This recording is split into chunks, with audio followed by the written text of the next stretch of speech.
The medical world has long recognized that its major benefactors tend to come from those who have benefited from treatment.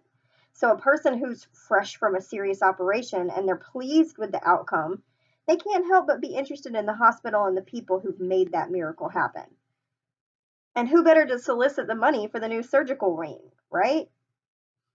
If the request is not made fairly promptly, the risk is that the patient's simply going to go on with their life and forget the virtues of the staff and the excellence of the treatment, and they're going to start focusing on other things. And the same process is going to apply to chemical dependency, but there are some differences. Those who undergo surgery are soon thereafter presumed to be in control of their mental processes, and although they may be impressed by and grateful to the surgeon, they're not as likely to be ensnarled in that strong but unrecognized bond of transference. Addicts have frequently been through tumultuous emotional experiences, and they may not be capable of thinking straight for some time, whether it be 6 months, a year, 2 years. The likeliest donors to treatment centers are the former patients and their families. They know the kind of work that's done there and have experienced its benefits. But we must proceed with caution and wait until the former patients are fully able to make important financial decisions and appreciate the consequences. We have to allow them more time than for other patients before they can ethically be solicited for donations. And unlike those in other types of hospitals, many of the chemically dependent clients are going to return for aftercare, alumni activities, 12-step programs. They need not be lost when they leave residential treatment, and there is no reason to pester them for donations early in recovery. Exploitation can be for social as well as financial gain. When a treatment facility has a celebrity as a patient, someone may decide to let the news leak out, and that gains widespread publicity for the institution. If the facility limits its patients to people with alcohol or other drug problems, somebody's presence there as a patient makes public the diagnosis. And in spite of recent gains in public acceptance of people seeking their recovery,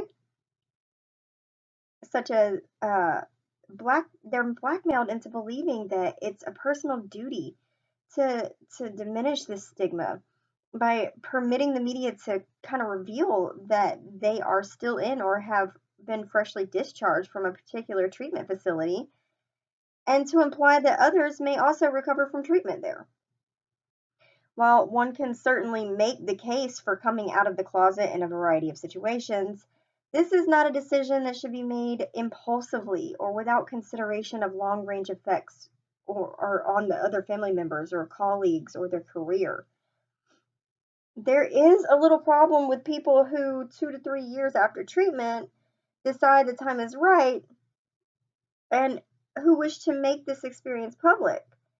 But when someone at the treatment center goes on camera with a patient still in treatment or urges that person to speak for the local alcoholism council only after 3 months of sobriety, this can be kind of exploitative, and it brings little real glory to the institution that encourages it. The ethics of posing such a request should be carefully weighed, even if the person involved agrees eagerly to do it. How sound is the judgment of the newly recovered person? And what exactly, and for whose benefit, is all the haste?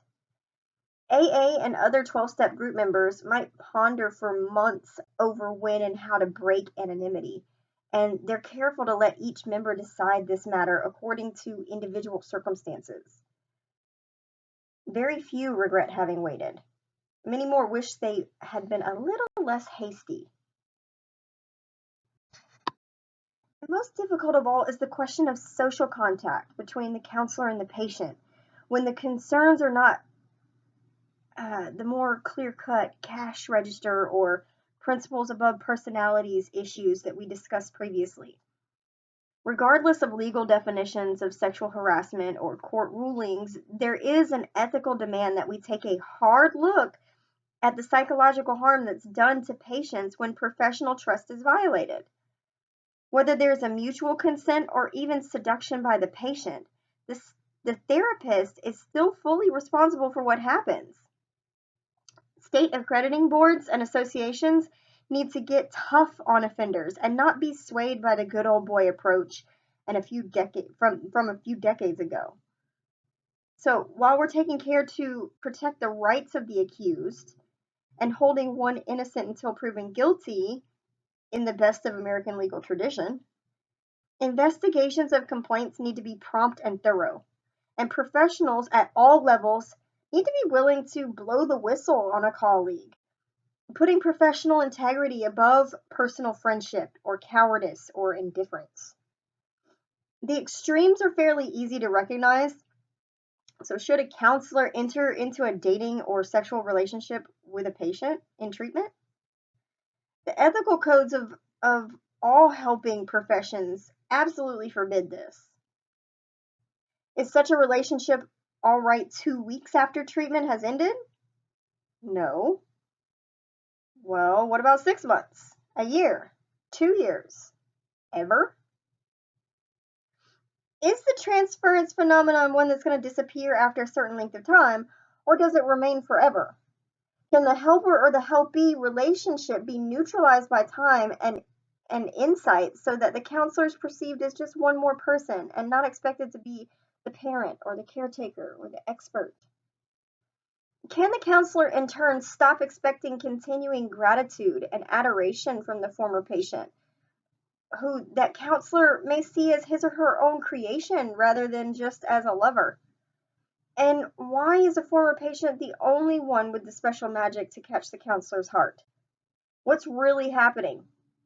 Counselors need to be aware of the dynamics of transference and countertransference and of the need to help patients free themselves, as opposed to unconsciously fostering dependence that may be flattering to the counselor, but it's going to stunt the patient's growth.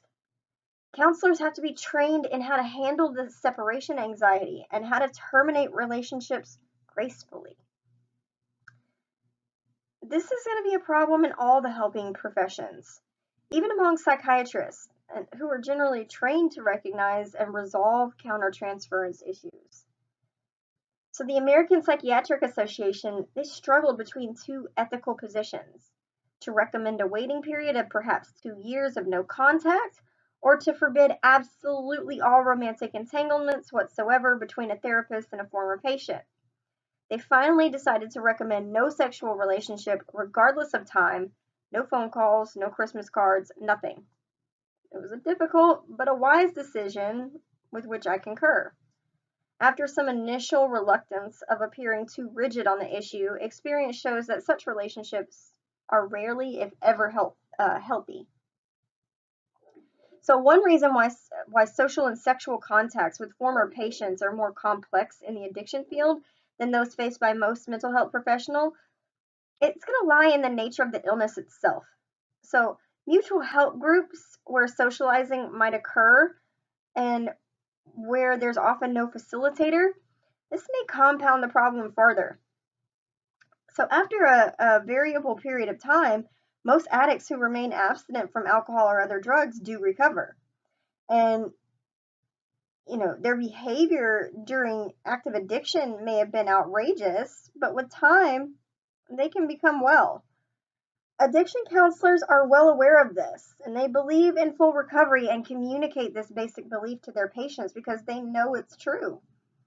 A person desperately ill and incapable of good reality testing today may in 2 or 3 years be better than normal. And there's little temptation for most psychotherapists to involve their social lives with their more seriously ill present and former patients, some of whom are expected, rightly or wrongly, to remain ill. Psychotherapists who did so would be regarded with dismay by their colleagues, and their own mental health would be called into question. Counselors in chemical dependency work can expect to find many of their former patients well and happy and productive and attractive in many ways. And unlike psychotherapists, they can expect to see their former patients in these shared support group settings in the future. And these former patients are going to be regarded as healthy, and socially acceptable by colleagues as well. And most mental health workers, on the other hand, they're quite unlikely to end up as equal members of a therapy group with patients that they've had in treatment.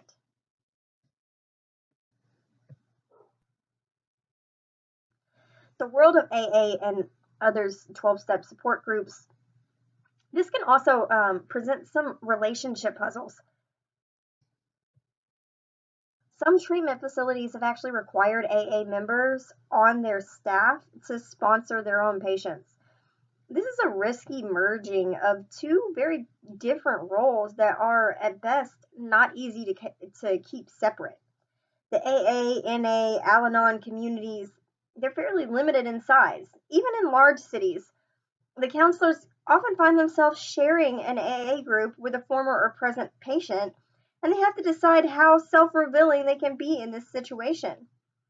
And since abstinence, even survival itself, may depend on regular use of the group, the presence of the patient may cause some problems that the counselor needs to insist on whatever is necessary to ensure their own sobriety. And that can mean being quite firm with patients who innocently feel that the patterns of the treatment setting, they're to be continued in the AA world. In cities, it's often feasible for staff and patients to find separate groups. In small towns, this might be impossible. When an entire group may consist of only 20 members, and when most of the group habitually goes to a post meeting coffee place together, does the counselor also go along and socialize with the former patients or march off alone into the night? Today's patient in treatment becomes tomorrow's peer in AA. Is there a solution or a right way to behave? Nobody's really provided an answer that works for everyone. There is a general agreement that, counselors must think through the roles of AA and of treatment and avoid confusing AA with other professional and social life, and also to be cautious. It helps to ask others for input on what the implications of those different courses of action may be. So one thoughtful person suggested that while a certain amount of AA contact with patients was inevitable, most of the traps can be avoided by taking two measures. One is to make no scheduled appointments with further patients, although creating awkward and artificial measures to avoid that casual contact is going to be impractical. The other is to avoid situations where one might be alone with former patients, particularly those of the opposite sex. There are some other ground rules. The AA guidelines for members employed in the alcoholism field, that is going to be a gold mine of common sense and experience. A main theme being that there is a great difference between functioning as a chemical dependency professional and as an AA member, and then it's going to be important to recognize what hat you're wearing. Another controversial issue is the attempt by some behavioral scientists to condition recovered alcoholics to drink socially or even in moderation. And while recognizing the value of research and the freedom to pursue scientific knowledge, we must raise other considerations as well if we're going to be ethical about it. Given the present state of our knowledge, is it ethical to risk continued exposure to a life-threatening drug? The consensus in the alcoholism field is that the evidence does not warrant it, and the abstinence is the only legitimate treatment goal. Even if some recovered alcoholics might continue to drink without major adverse consequences, their numbers are few and they can't be identified in advance. Research might continue with those whose alcoholism remains in doubt, those for those for whom all the other forms of treatment have failed, and those who really do reject abstinence as a treatment goal. And perhaps this is the only way some people can learn for themselves what they've been unable to learn from other people, that for almost all, this approach is eventually going to fail. And it dispels that rationalization that they could drink moderately if they really tried. When they fail, even with all of this scientific help, We need to be sure that the refusal to remain abstinent is going to be the decision of that patient, not the preference of the therapist who promoted it in the first place. The issue is not to be confused with the work of Marlett and other people on behavior modification techniques that are aimed at relapse prevention rather than aiming it at successful drinking for alcoholics. So less clear is the question of what ethical obligations we have towards informing those at a high risk of alcoholism, like children of alcoholic parents, and and what ethical restraints that these people should impose on their own drinking behavior.